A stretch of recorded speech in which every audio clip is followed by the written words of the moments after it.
You're standing on the Warner Brothers lot in 1962, watching two titans of the silver screen circle each other like predatory cats.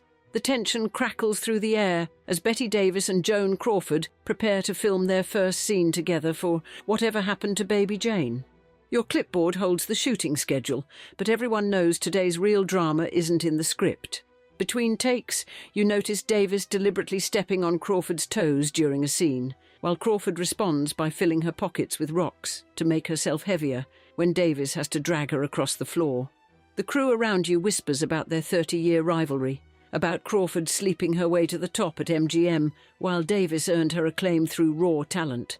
As you watch these aging queens of Hollywood wage their private war between camera setups, you're witnessing more than just a feud. You're seeing the culmination of decades of competition, jealousy, and mutual respect disguised as hatred. Therefore, in today's episode, we'll show, in their battle for the spotlight, these two remarkable women would have their hostility-fueling performances that would reinvent both their careers, as we describe, the divine feud when Hollywood's biggest stars go to war. In the glittering world of 1930s Hollywood, where studio power meant everything, two women began circling each other like wary prize-fighters. Bette Davis, the serious actress from Lowell, Massachusetts, had fought her way to prominence at Warner Brothers, while Joan Crawford, the former chorus girl who transformed herself into MGM's epitome of glamour, reigned as one of the highest-paid women in America. Their parallel ascents were marked by an underlying tension that would eventually explode into one of Hollywood's most legendary feuds. Crawford, determined and ambitious, had built her career through careful image cultivation and publicity, becoming a nationally known flapper by the end of the 1920s. She played hard-working young women who found romance and success, stories that resonated deeply with Depression-era audiences, particularly women. Davis, meanwhile, carved her own path through sheer force of will. Unlike Crawford's glamorous roles, Davis sought out unsympathetic, sardonic characters. She was willing to appear dowdy or even grotesque if the part demanded it, earning herself a reputation as an actress who favoured authenticity over appearance. While Crawford embodied sophistication, Davis became known for her precise, nervy voice and popping, neurotic eyes. By the late 1930s, both women had reached the pinnacle of their profession, though their stars would rise and fall at different times. Crawford's films began losing money, and by 1938, she was labelled box office poison. Davis, however, was entering her most successful phase, receiving 5 consecutive Academy Award nominations between 1938 and 1942.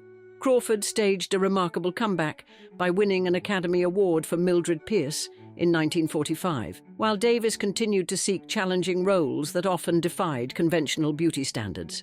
Their careers would intersect and diverge over the decades, each woman fighting against an industry that had little use for aging actresses.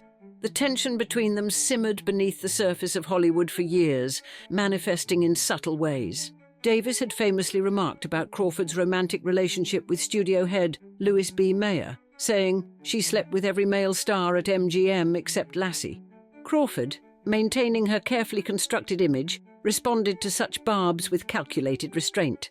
When Crawford's career at MGM ended in 1943, she moved to Warner Brothers' Davis's home studio for $500,000 and a 3-movie deal. The stage was shifting, bringing these two powerful personalities into closer orbit. Both women were entering middle age in an industry notorious for discarding actresses past their prime, and both were determined to survive. But it wasn't until 1962, when they finally shared the screen in Whatever Happened to Baby Jane, that their legendary antipathy would reach its boiling point. Despite the alleged tensions during production, Crawford reportedly suggested Davis for the role of Jane, setting in motion a collaboration that would become one of Hollywood's most fascinating chapters of rivalry and resentment. In the end, it would be Davis who received an Academy Award nomination for the film, while Crawford found another way to steal the spotlight on Oscar night. The making of Whatever Happened to Baby Jane in 1962 marked a pivotal moment when Hollywood's two aging queens finally collided on screen.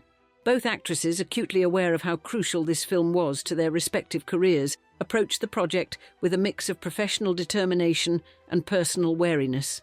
Davis took on the role of Baby Jane Hudson, a demented former child star, while Crawford portrayed Blanche, an accomplished actress confined to a wheelchair. Their characters' toxic relationship on screen seemed to mirror the complex dynamics developing behind the scenes. Despite their earlier conflicts, Crawford had actually suggested Davis for the role of Jane, showing a surprising willingness to collaborate with her longtime rival. The film challenged both actresses to shed their carefully cultivated images. Davis, who had always favoured authenticity over glamour, transformed herself into the grotesque Baby Jane, wearing ghoulish makeup and embracing the character's psychological deterioration. Crawford, who had built her career on sophisticated glamour, allowed herself to appear vulnerable and confined. Despite the alleged tensions during filming, both stars maintained a veneer of professionalism. Crawford spoke highly of Davis's abilities, calling her a fascinating actress, despite their limited association. Davis, in turn, acknowledged Crawford as a good professional actress. Yet beneath these diplomatic statements lay decades of rivalry and resentment. The film proved to be a massive success, recouping its costs within 11 days of its nationwide release. It breathed new life into both actresses' careers, particularly Davis's. Critics responded enthusiastically to her portrayal of Jane Hudson, and she received an Academy Award nomination for Best Actress, her 10th official nomination, a record at the time. But the night of the Academy Awards would provide yet another chapter in their legendary feud. Crawford, who had not received a nomination, found an ingenious way to upstage her co-star. When Anne Bancroft won the Oscar for The Miracle Worker but couldn't attend the ceremony, Crawford arranged to accept the award on Bancroft's behalf, guaranteeing herself a moment in the spotlight that should have belonged to Davis alone. The success of Baby Jane led director Robert Aldrich to attempt recreating the magic with another thriller, Hush, Hush, Sweet Charlotte. Once again, Davis and Crawford were set to co-star. But after filming began on location in Louisiana, the project took an unexpected turn. Crawford, citing harassment from Davis, returned to Hollywood and entered a hospital. After a prolonged absence, Aldrich was forced to replace her with Olivia de Havilland. Crawford, who had been devastated by the replacement, later remarked, "I heard the news of my replacement over the radio, lying in my hospital bed. I cried for 9 hours."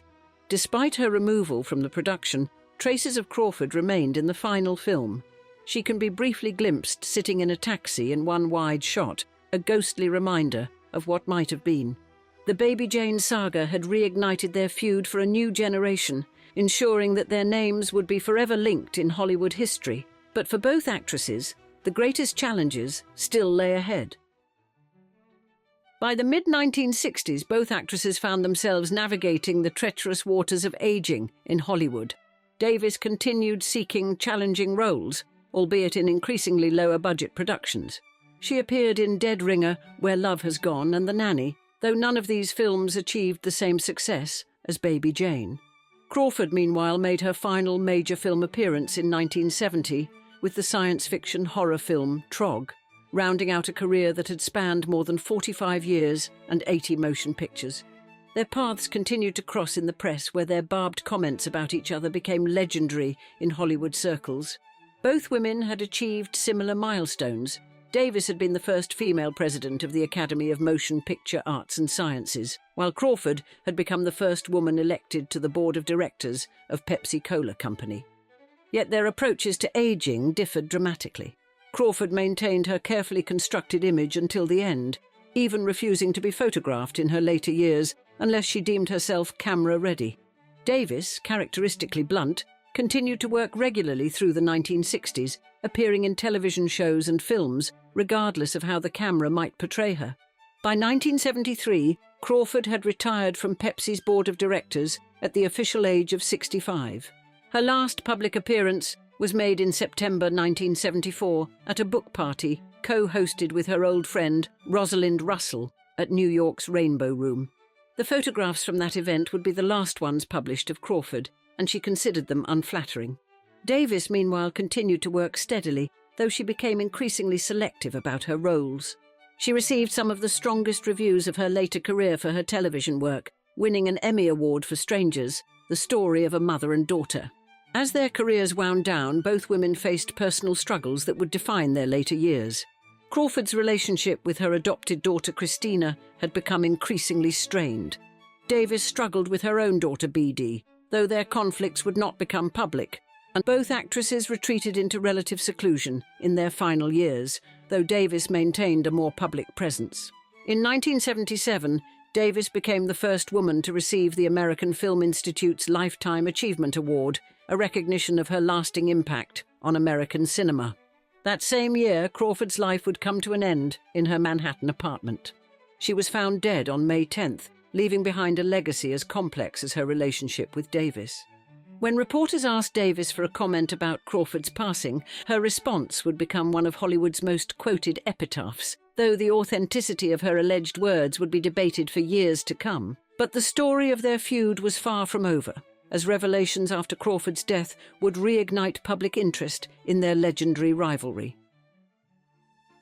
The publication of Christina Crawford's memoir, Mommy Dearest, in 1978, sent shockwaves through Hollywood, forcing Davis to confront her complicated relationship with her deceased rival once again. Despite their decades of antagonism, Davis found herself in the unexpected position of defending Crawford's memory. When Christina's allegations of abuse became public, Davis, who had never shied away from criticizing Crawford while she was alive, displayed a surprising degree of empathy. She understood all too well the complexities of mother-daughter relationships in Hollywood, as she would face her own public reckoning with her daughter BD years later. Davis's other personal struggles continued as well.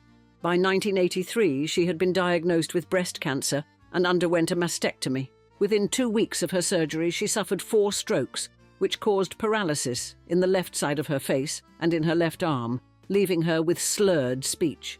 Yet even in illness, Davis maintained her characteristic determination. She underwent lengthy physical therapy and, aided by her personal assistant, Catherine Cermak, achieved partial recovery from the paralysis. Through it all, she continued to smoke 100 cigarettes per day. The contrast between the two women's legacies became starker with time. While Crawford's reputation suffered under the weight of Mommy Dearest, Davis's star continued to rise. In 1977, she had made history as the first woman to receive the American Film Institute's Lifetime Achievement Award. By 1981, a new generation discovered Davis when Kim Carney's song Bette Davis Eyes became a worldwide hit and the best-selling record of the year in the United States. Davis was delighted by this tribute, writing thank you notes to both Carnes and the songwriters and proudly displaying the gold and platinum records on her wall. Crawford's posthumous influence manifested differently. Her carefully crafted image crumbled as Mommy Dearest spawned a film adaptation starring Faye Dunaway, further cementing the public's revised perception of the screen legend. However, Crawford's other adopted children, particularly the twins Kathy and Cynthia, vehemently defended their mother, presenting a counter-narrative to Christina's accusations. Davis watched these developments with mixed emotions. Despite their bitter rivalry, she recognized in Crawford a fellow survivor of Hollywood's golden age. Both had fought against an industry that often preferred to discard aging actresses, and both had endured personal struggles that played out in the public eye. In 1987, Davis appeared in The Whales of August, delivering what critics would call a symphony of misfired synapses, crawling across the screen like a testy old hornet on a windowpane. Even as her health failed, she remained committed to her craft, memorizing not only her own lines, but everyone else's as well, just as she had always done. As Davis approached her own final chapter, the echoes of her rivalry with Crawford continued to reverberate through Hollywood, their feud evolving into something more complex than simple animosity. In 1989, Davis made her final television appearances on various talk shows, including conversations with Johnny Carson, Joan Rivers, Larry King, and David Letterman. Though she discussed her remarkable career openly, she steadfastly refused to speak about her daughter, just as Crawford had maintained silence about Christina in her final years. During these appearances, Davis displayed the sharp-tongued wit that had made her famous.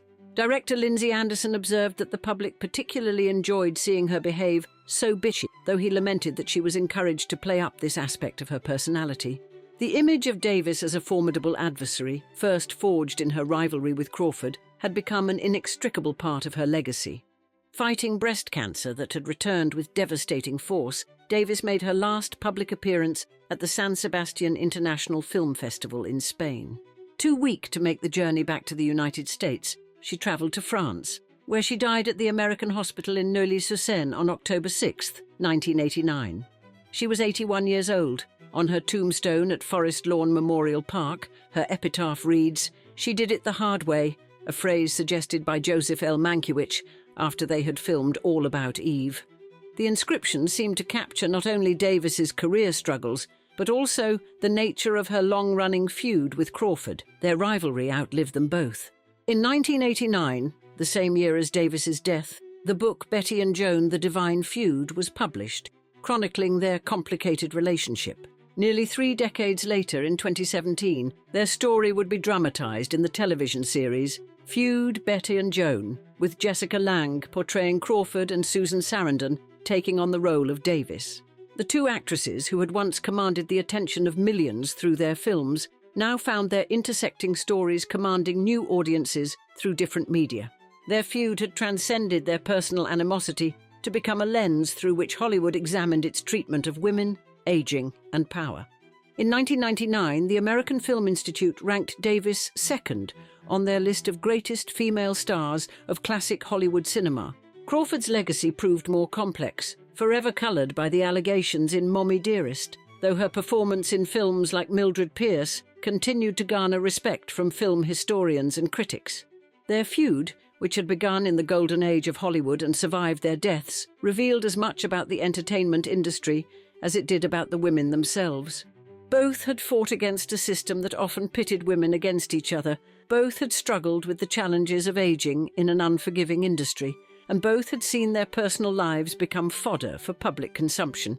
In the end, Davis and Crawford remained inextricably linked, their rivalry becoming as much a part of Hollywood mythology as their individual achievements. Their feud, which had begun with whispered comments and pointed barbs, had evolved into something larger than either of them could have anticipated, becoming a symbol of old Hollywood's grandeur, glamour, and darkness. And now I'd love to hear your comments.